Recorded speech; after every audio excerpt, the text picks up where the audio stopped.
Il-Kummissjoni Maltija tal-Films introduċiet sensiela ta' aġġustamenti fil-kriterji tal-iskema ta' cash rebates biex tindirizza d-diskrepanzi fil-kundizzjonijiet tax-xogħol u l-pagi fost il-ħaddiema lokali.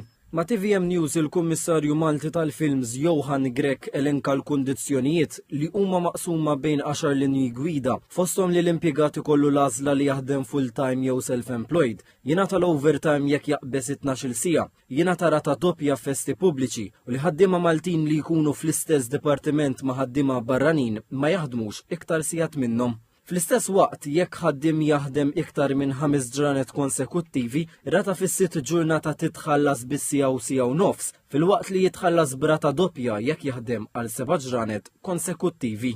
Ridna naraw li l-ħaddiem u l-crews li jaħdmu fiha ikomplu jikbru magħha u jkomplu igawdu minn pagi aħjar u kundizzjonijiet aħjar għax ridna nagħtu s-serħan tal-moħħ.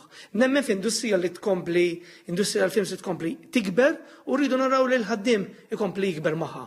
Żied jgħid li l-produzzjonijiet iridu jsegwu rati ġodda għal ħaddiema li jaħdmu wara l-kwinti. Kollox 25 dipartiment se jkollu rati stabiliti li produzzjonijiet iridu jimxu magħhom fosthom id-Dipartiment tal-Finanzi, bini ta' settijiet, operaturi tal-kamras u edituri fost oħrajn.